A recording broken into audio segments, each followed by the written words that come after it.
Good morning. It is Saturday, February 6th, 2021.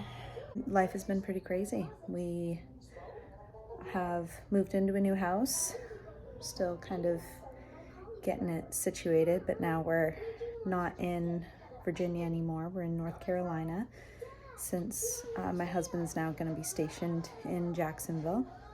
I am still pregnant, still a baby girl in my stomach, but we are waiting to get the phone call to be able to come in and be induced. Basically, what happened, to do a summary here, I am 37 weeks as of yesterday, and last Friday I had my first appointment to be established at the hospital down here, and the doctor measured my belly, and like where they take the measuring tape from top to bottom, because however many inches you are, that's supposed to kind of be indicating of how far along you are. Obviously last Friday that meant I was 36 weeks, and when she measured my belly I was only 31 weeks, or 31 inches I mean. So that sounded a little concerning, but I think I had mentioned before, I've been feeling like in this pregnancy that my belly's definitely more of like a watermelon. I'm feeling like wider versus when I was pregnant with Cole. I definitely felt like more like a basketball. So the doctor didn't really say anything too much about that. She was just like, we'll listen to her heartbeat and see how that is. So she puts the monitor on to find her heartbeat, and it was like the first time this whole pregnancy, it was kind of faint, and it wasn't going as fast as it's been, but it just kept going in and out. I'm just like, that's weird. Why is it doing that? Like, this is new. And so she's like, we'll take a peek on the ultrasound real quick. So she goes on the ultrasound real quick and sees, her heart is clearly still like fluttering, like everything's good, and I've been feeling her move at this point where like there's been no concern on my end from what I've had for symptoms at home. So she's like, I think what I'm gonna do is I'm gonna have you go upstairs and just be put on the monitors for like 20 minutes just so they can kind of look at her activity, her heart, and see how that is. Like, okay, sure, whatever we gotta do. So I go up, they strap me up to the monitor to see her heartbeat for 20 minutes. I think it's called like the stress test or something. But then they also want to check the amount of fluid that's surrounding her. So they do that, and they say, the fluid actually looks good. She looks good on the monitors. I'm going to go talk to the OB that's on right now and just see, we'll see what he wants to do for a game plan. He goes and talks to the OB, comes back and says, so we actually have an opening in radiology. We want you to go and get like a full ultrasound done, basically, where they're going to look at the size of baby and do all of the measurements for her all over again. Kind of like similar to what they did, or what they do at the 20-week anatomy scan where they check the growth of baby. So they're like, we have the time if you're available to do it right now. And I'm like, yeah, let's do it. Like, the tech is going through doing all of these measurements. She checks the activity of my placenta, the umbilical cord, like all of that. And it all looks pretty good. She's just small. We look at all of these sizes and then judge things by the percentile. And I gotta tell you, like, at this point, I've already been like crying off and on because I'm just like, how worried should I be right now? To sum it up, she was just throwing a lot of stuff at me. And, but one of the things was that baby girl is measuring, even though I was 36 weeks on Friday, she is only measuring at like 32 weeks. So she's small. They're estimating her to be only like 4 pounds. and we don't know why. Like, I don't know. So the doctor came in, and he basically comes in and just says, "So baby girl is pretty small, huh?" And I'm like, "Yeah, last I knew, I was told that she was measuring." Hi, baby. Got quite the morning face, don't you, bud?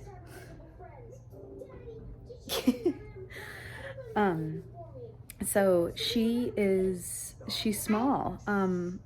But I was told that she was measuring like 4 to 5 days smaller, not 4 weeks. So, we're looking at everything, and because your placenta and your umbilical cord all seems to be doing what it's supposed to, I am comfortable waiting, but I want this baby out next week, like next Friday, as in yesterday, right now. Completely serious. This is, he's like, if you don't come in, I'm actually worried if we wait the 40 weeks, you could come in and there could potentially be no heartbeat.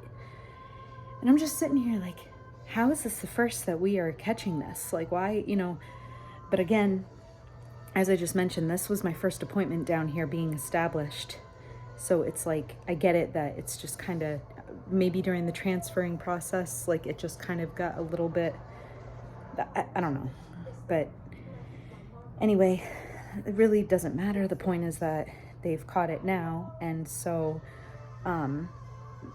he said, I'm not saying that this is going to be the case, but you just, you guys got to prepare yourself that there's a chance she'll need to spend some time in the NICU as well when she's born. We just don't know what her status, like her condition is going to be basically when she's born because she's so small. They were able to work things out so that James could have kind of like an emergency leave situation, and he's been able to stay with me this whole week, just to kind of help me with getting stuff, continuing to get stuff ready for the house, and just kind of in case anything else were to happen if I weren't to feel baby move. But fortunately, I've felt her move like all week. Everything's been fine. I've been counting my kicks, like everything's been good. And so now yesterday, I had gotten the hospital bag already the night before, confirmed I had everything I needed, and they said that when I called at 5 a.m., they said that they didn't have any room for me to come in. So I'm like, okay, they're like, we will call you back as soon as something becomes available, but right now we just don't have a bed ready or a nurse available to see you. So I'm like, okay, that's all right. So I called back at 10, and I'm like, I'm just checking, just following up, because of course I am impatient, and the doctor that I just spoke with a week ago, he made this out to be a pretty concerning situation for baby. We just have some other patients that have come in. It's been a very crazy morning. We will call you as soon as something's available. So after that phone call, I was feeling a little discouraged because I'm feeling a little alone, I guess, because, the doctor scared me half to death a week ago, saying that she, baby, like that I could come in and there could be no heartbeat. And now I'm being told that this isn't really emergent. So I'm just like, what is going on here? This is at like 2 or 2:30 when I called again. And she's like, but all the doctors are checking. All the doctors are aware, and as soon as something becomes available, I will call you.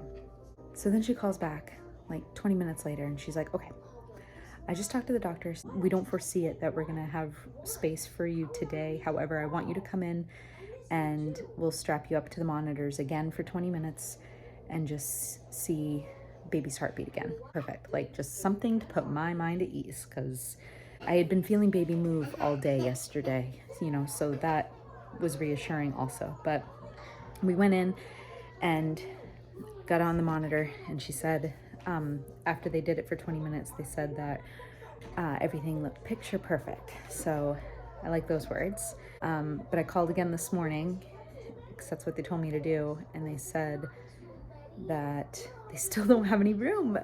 So I'm like, okay. They're like, we will call you if anything changes, but call us back at 10. I guess they have 2 moms who they're expecting should be delivering, I guess, anytime now. And once they do, I guess I am first on the list to get called. Here we are.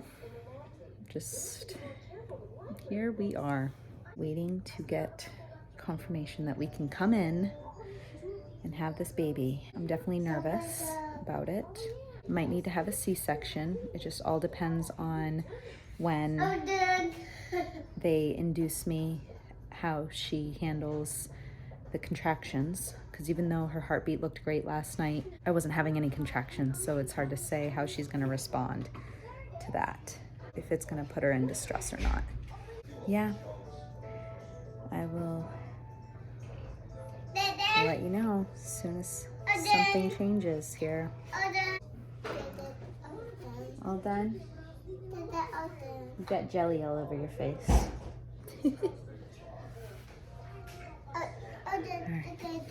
I'll keep you guys posted.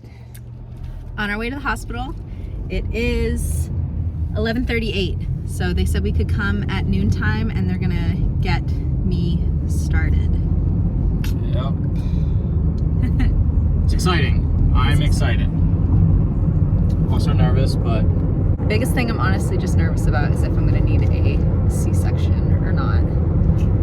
Because of what they said, where besides the her heart rate looking good last night, because I wasn't having any contractions, we don't know how she's gonna withstand those. And so if her heart rate starts dropping too much, they said that we'll do a C-section instead, because we don't want her to be in too much distress.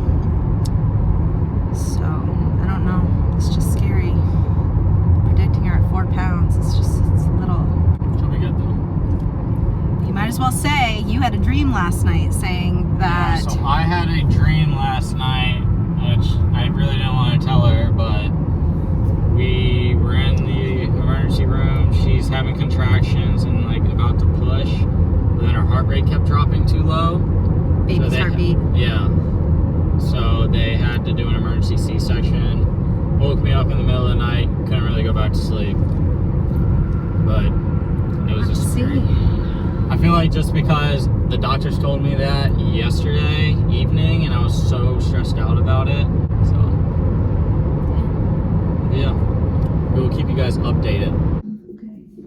So, just came in, wanted to hop on. Might be able to hear baby's heartbeat in the background. Sounds great. I have my IV ready. Nothing's been put in yet. They're going to come in and do that. But I wanted to say that they said that there was a first-time mom that just delivered a baby, same situation where she was really small, about 4 pounds also, and she came out fine, no complications. She didn't have to go in the NICU. She was able to stay with mama, and they were just brought upstairs. Everything went great, and so that just makes me feel better. I hope that's going to be us too. What time do you think she's going to get born? So, I mean, like they say, the second 12. baby usually comes, yes, it's 12:27 right now. They say the second baby usually comes quicker, so I'm gonna say 9:04 tonight. So about 8.5 hours from now. I think she will be born tonight, I think. I hope. What do you think? Still trusting my gut, 6'18". All right, we're gonna make this happen fast. 6'18". Small baby. You already done this before. I don't see why it should take longer.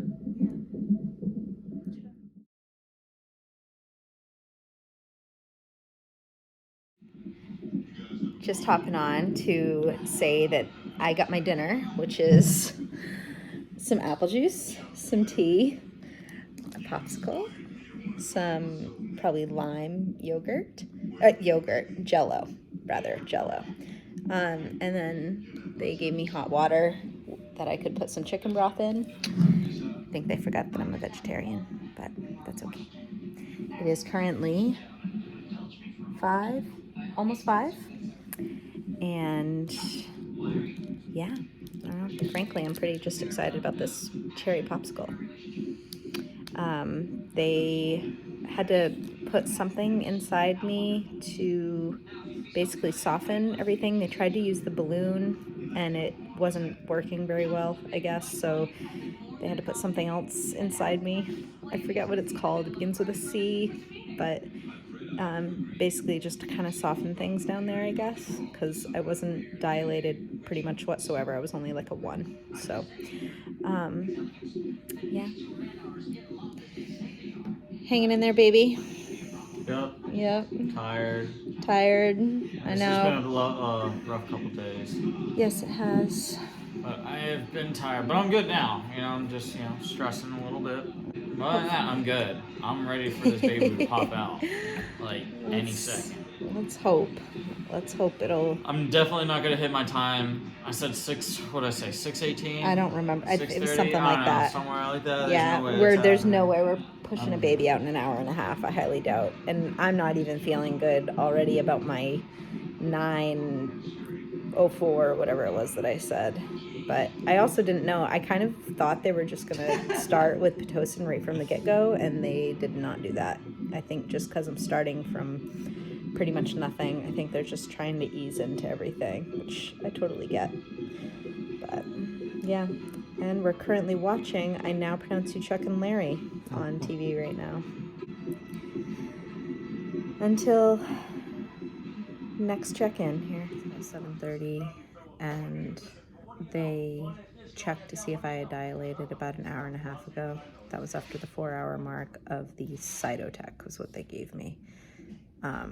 And nothing had happened, no changes. So now they are actually letting me have real food. So ordered some Domino's, ordered some pizza, and so because they're letting me eat, I'm guessing they don't think baby's coming anytime soon at least. I'm probably gonna end up trying to get some sleep after I get some food in me and get ready for whenever baby girl wants to make her appearance here. Working for day number 2 probably. I know. Hopefully they think that this second dose of Cytotec they gave me hopefully should make more things happen because they doubled the dose. So we'll have to see. That's it for now.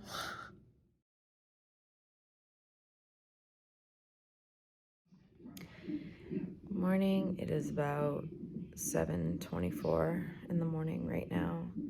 So overnight they were giving me the Cytotec like every 4 hours. They attempted to try to see if I had dilated anymore around like 2 o'clock and had no change. So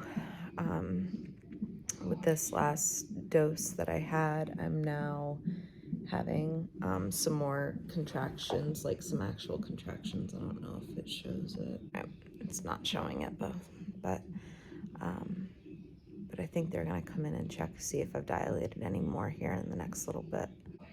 And it is Super Bowl Sunday now, so looks like we might have a Super Bowl baby.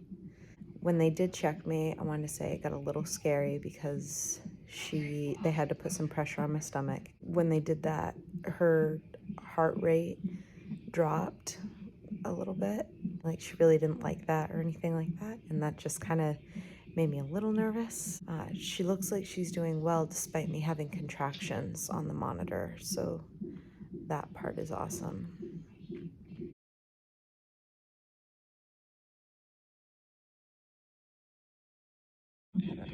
Alright guys, well finally getting some decent good contractions in. She is definitely a little tired.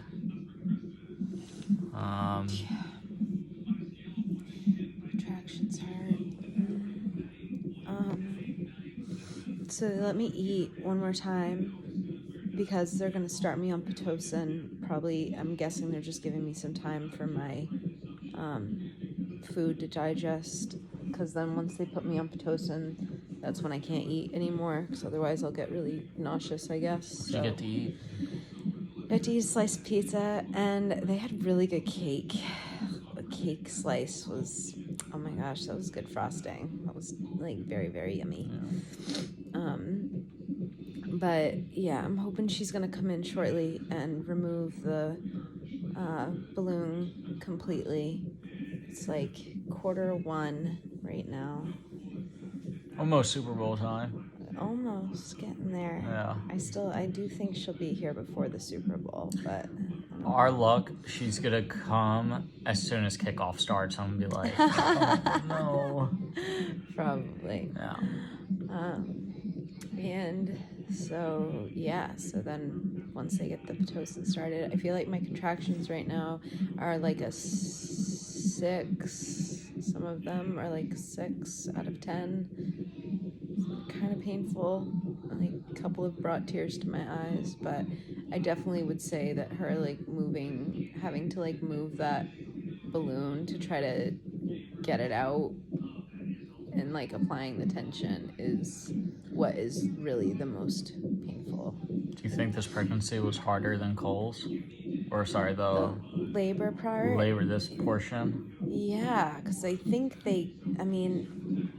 at least with Cole, like my water broke, so it wasn't starting from nothing. And it was nice that they've started me off slow, but now here we are. We've been here for over 24 hours because it's after noontime. Feels like we've been here for like 2 days. I know. 3.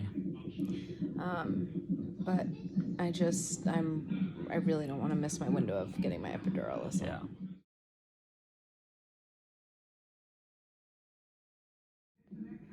Just coming on to say I'm a little discouraged because they ended up taking the balloon out because it didn't seem like it was doing much, and sure enough, it kind of only caused my cervix to reposition and like come more anterior, which I guess is a good thing, but like I still am like a centimeter dilated. Like I didn't dilate much more at all, and they had it in since 9 a.m. and it's 4:30 now, so it's just a little discouraging. But they just started Pitocin at this point because I just don't know what else to do from here, basically. So we're just gonna try Pitocin off really slow, and then just slowly but steadily increase it as well. And they said they're gonna check me in 4 hours. However, they're changing the dose every half hour, so depending on if my contractions get bad, then they might end up checking me, and then that means that maybe we can get the epidural, and therefore things will hopefully move faster. She does not want to come out. She is happy staying in there despite being so small, I guess. Hopefully it'll be okay.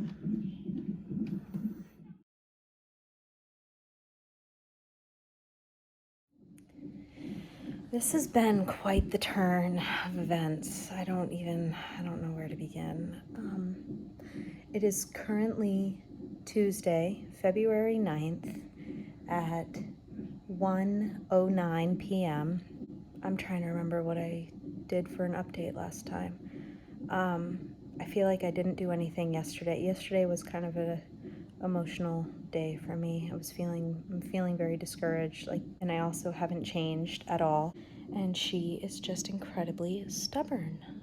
It was Sunday night that I had my epidural placed. I don't remember the exact time. I just know it was like right before the halftime show of the Super Bowl. They ended up doing that because of the one balloon that I had earlier in the day on Sunday was excruciatingly painful. Trying to have that get manipulated when they had to try to take it out, and I did not have any change in terms of my dilation or even softening of my cervix. So that was incredibly frustrating. And because of how much it hurt, and then on top of that, I puked right after, even though they had let me eat lunch, I ended up puking it up anyway. When the night shift came in, they ended up saying they wanted to try to be a little more aggressive, and they said it was okay for me, like I should get my epidural just because of how excruciatingly painful it was to have that balloon in. Because remember, I'm like, at that point I was still only like a centimeter dilated, so when they put that balloon in, it's just terrible. Anyway, so they ended up wanting to do a membrane sweep, which they did, and then they placed a different balloon. It was like a different balloon style, and I'm sorry, I don't remember what the difference is with them. At 2 a.m. And then yesterday, Monday morning, nurse was tugging. Granted, I had my epidural. Kind of helped in terms of tolerating the pain of the balloon this time. She was able to get it out.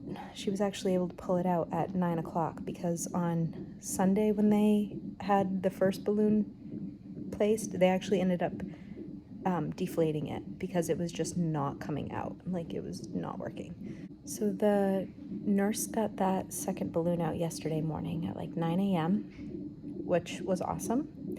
But what was not awesome is that they checked me after, and I had still no change. I was still maybe like 1.5. She kind of described it that I was like a 1 on the outside and then like a 2 on the inside. So they felt like probably the balloon wasn't placed completely correct, which, you know, I know that that's kind of hard anyway, because like I'm not really dilated very much. So after the balloon came out, they ended up saying they had me do Cervidil, which is like a different kind of insert that's different from the Cytotec that I had. It still acts the same, they said, but it's like in terms of the mechanism, but just slightly different. That was placed at 10, and they removed that after 12 hours. So last night at 10 p.m., they removed it and then checked me. No change. No change. So they were like, let's put another one in. So they did the same thing, another thing of Cervidil. And so that got placed around 11. And now they just took that out today at 11. And it's still no change. Now what they did was gave me the oral Cytotec, and they increased the dose of it from what I was getting on Saturday. Now I'm starting to feel little contractions, which I guess is a step in the right direction, but you know, they're little. As you can see, they ended up capping my epidural, because they had my epidural on a low setting anyway, because, you know, they kind of informed me that if I left it on a high setting and when I really needed it, I was going to end up feeling like it wasn't working, so that's not ideal. So they put it on a low setting, and now I was having swelling in my legs, so they put I guess these calf, I don't know what they're called, but they go around my calf, and then they alternate inflating right and left leg to prevent blood clots. So I had those on since yesterday, and they actually just took them off because they undid my epidural, because now I've had my epidural in for tonight at 9 o'clock. It'll be 48 hours. The anesthesiologist came in, and he said that typically when epidurals are placed, they say they're only good up to like 36 hours, because I guess after that there's like a big chance that they can lose effectiveness. So I've still got the needle in my back. It's just there's nothing going to it, and now by the sounds of it, I'm going to need to have it taken out and have it placed again, which it does suck. I can't, epidural placement is terrible. But really, it's not a good time. And I should also mention that yesterday I thought my epidural had stopped working, because my right side was pretty numb, but my left side wasn't really. So I was like, that's not good. So The anesthesiologist came in yesterday also and had to back up the epidural needle. Not pleasant, but she backed it up. And then I will say that it actually felt better than when they first placed it. So that was cool. But now apparently that's kind of for nothing because I still have a baby in me. I'm still 1 to 2 centimeters dilated, really, and they're gonna have to replace this thing anyway because it's a big chance that it's gonna lose its effectiveness. Yeah. I really didn't know this was like a thing. Like, I thought I would have had a baby by now, and I hope we're gonna meet Allie soon. Like, I don't know why my body is not cooperating, but you know, it's like at the same time it's scary because we don't know what she's gonna, you know, we don't know what her status is gonna be still when she comes out. So I don't know. I really miss my son. This is the longest I've been away from him. I'm just used to being at home with him all the time, you know? I just miss him. I haven't left this bed since Sunday night, obviously, because I've had my epidural in. And now they're gonna let me eat lunch, which is cool. Hopefully I'm gonna get to walk around so I can get rid of these swollen cankles, and toes.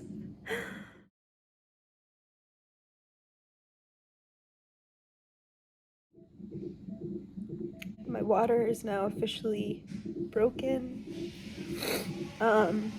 They advised me to wait to do my epidural until after they give me Pitocin and I start having hard contractions, which I get it, makes sense, but considering that she had a centimeter to work with to go and in there to break my water, it was fucking excruciating. I'll need to bleep that out. She did awesome though, guys. That was She's a champ. That was so rough. I would have cried, stopped, ran up that wall. That was not it. That is just not it. Like, ladies, like, I'm sorry if this scares you. Like, if you can get your water broken or at least get yourself dilated before they have to break it, I strongly advise it. But yeah, they're giving me 10-15 minutes to chill out now, relax, and then start me on Pitocin, and then we're hopefully gonna have a baby. It is now 6:00 p.m. on the dot on Tuesday, February 9th. I hope we're gonna have a baby tonight. I also just want to add, because I find it funny, like, you know that you have been at the hospital too long when it's not your nurse that catches your dinner tray to say, like, oh, my patient's a vegetarian, she's not going to eat the chicken broth. The cafeteria workers actually catch that your tray can't have chicken broth and they're going to put tea on it instead. I frankly don't want to see a hospital again anytime soon. It's almost 9:25 and I just finished eating a popsicle, so that's why my lips look kind of red right now. But they broke my water around like 5:40, I think. So, and then pretty much started me on Pitocin at like 6:15, I want to say, something like that. So, I'm starting to get contractions again. So we're going through this whole thing all over again here. And my contractions have been roughly like 3 to 4 minutes apart. James is currently sleeping beside me right now, so I'm like trying to be quiet for him. They said they're not gonna try to check me. They're like in no hurry to check me. So just because of everything that's kind of gone on, my plan is I'm hoping to like get my epidural as soon as, you know, my contractions have picked up for intensity, and then I think they're gonna check me after I get my epidural because I'm obviously a little bit tender down there considering everything that they've attempted for options here for induction the last few days. So, but, yep, hopefully we're gonna have a baby tonight.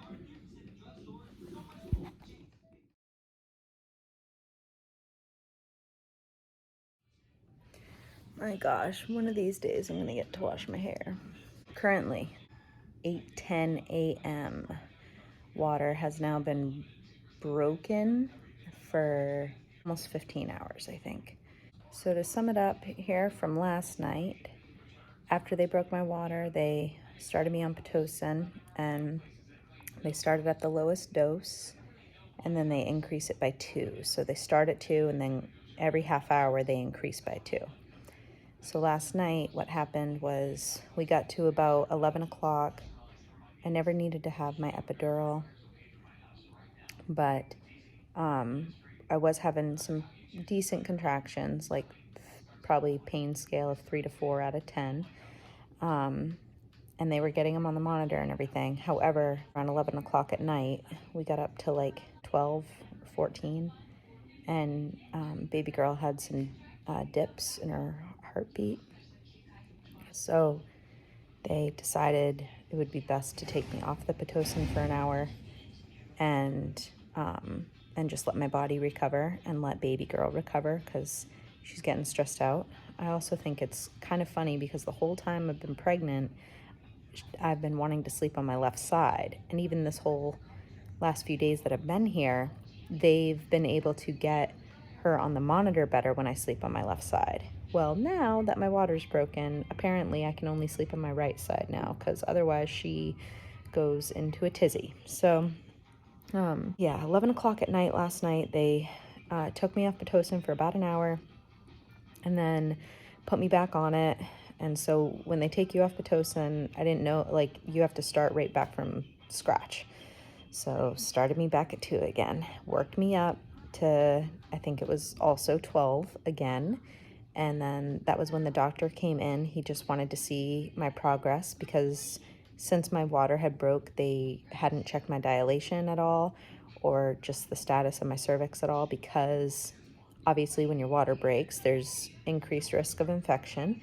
So they were trying to be conservative with that, with not feeling like they really needed to check it unless absolutely necessary. If I was maybe, felt like my contractions were increasing or I had needed an epidural or something last night. But since none of that happened, he came in around 5:30 a.m. this morning. And because it was approaching almost 12 hours since I had had my water broke and they hadn't had a check yet on my cervix, kind of felt like they kind of needed to and just kind of see where we're at. So we did that, and still only 1 centimeter.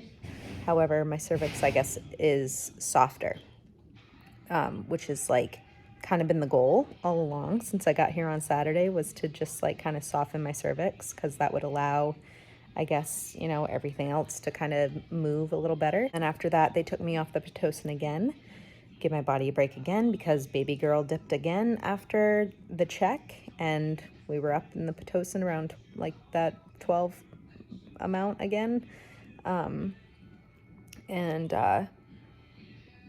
Now we are on, the next round of it. They've put me up to an 8.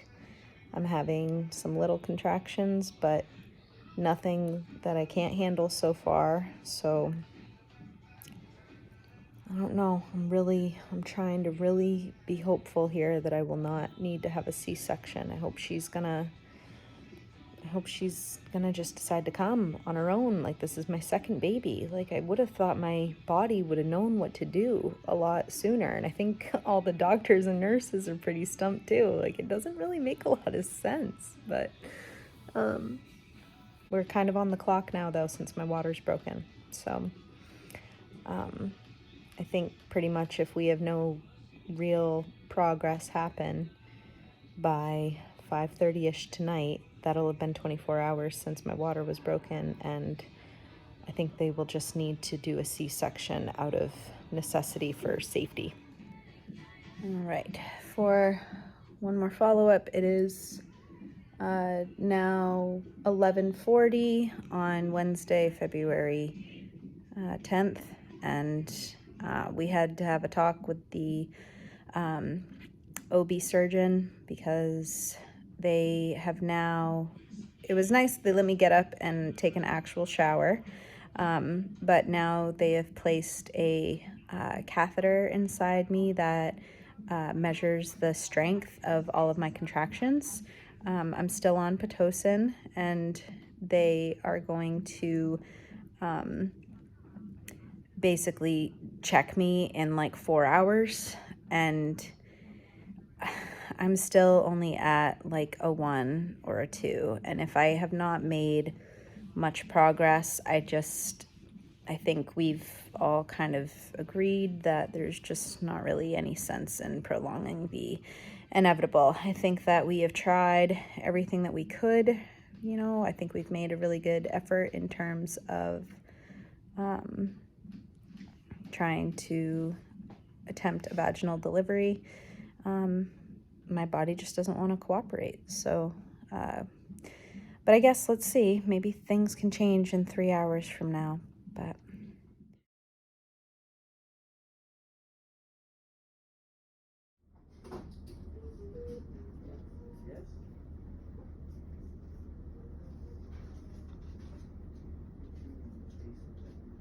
all right. So it is currently 5:12 on Wednesday, February 10th.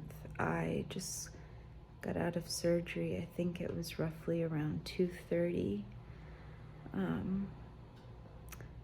Baby girl was born at 1:50 p.m. and she was really small. She's doing well, I'm told. She had to get whisked away to the NICU, as we expected. We didn't expect that she was gonna be, as small as she was or is. The C-section is no joke. I mean, there's really no way to pretty that up. I will say that personally, because I didn't end up having an epidural for it, I ended up having a spinal for it. And personally, I felt like the spinal was a little less painful than an epidural. Granted, I have been poked and prodded at so much since Saturday, like I feel like my pain threshold might be off a little bit, who knows, but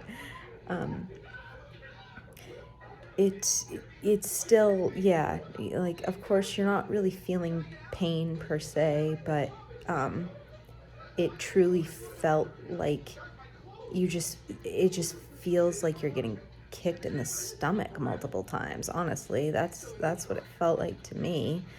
And then like when they're trying to just move all your organs around, I guess, obviously I can't see anything because there's a drape ahead, like over in front of my face, but and then it's like after they do that, they of course still have to like press on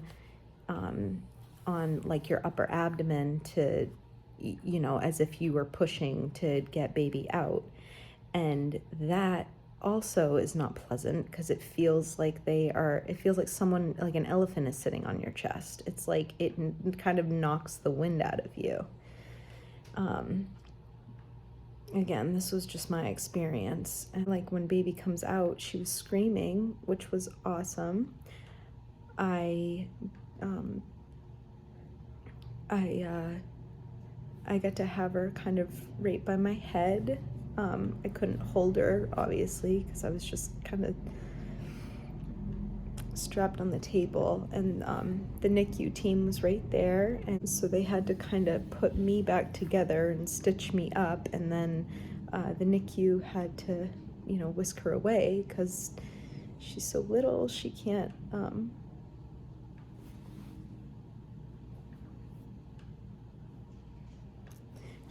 maintain her temperature. So she was passing all the other tests though, which is good. It's but then they just brought me back to like a recovery room, and they have to just keep checking my to make sure I'm not bleeding too heavily. I'm also still waiting to get all the feeling back in my legs. So James has been down with her, and he got to hold her and everything. And they're letting us hold her for like a half hour at a time. I've been told by my nurse that, because right now it's 6:47, so I've been told that I can go down there around 8 o'clock, and fortunately I'm actually going to be able to try to nurse her. They gave me a pump to use about an hour and a half ago, and I was happy that, like, for one thing to go right, like, my milk at least came in, and so they're able to take that down to the NICU and feed that to her.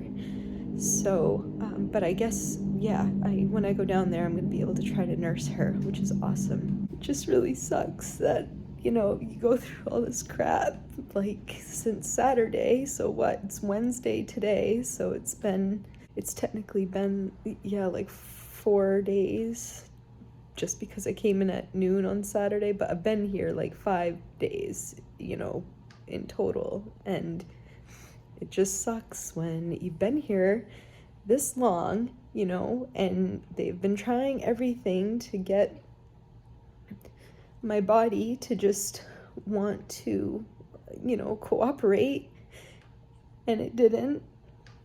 And now my baby is down in, you know, I know she's in good hands, but, you know, now it's just like, I still haven't even been able to hold her yet. It just sucks, you know, just sucks a lot. This experience, I would not wish this on my worst enemy. This has been a really long road. I know it's gonna get better, and at least now she is, you know, has been brought into this world, and so now we can start giving her like the nourishment that she needs, and she's gonna start growing. You know, it kills me that we'll probably never know what went wrong, if you will, as to why she didn't grow. It's just one of those things. It's just one of those things that happen, I guess. I really hope that she'll, you know, we'll be able to bring her home soon. I am mandated to stay here at least 48 hours since I just had, you know, a pretty invasive surgery, even though it's, you know, super common. I mean, it's really probably the most common surgery that happens in this country. My understanding is there's a chance they're going to need to keep her 1 to 2 weeks, which, I mean, obviously she's tiny. Like, there's no way she would even fit in a car seat anyway. Like, no way. But I'm just, I really hope that we're going to be able to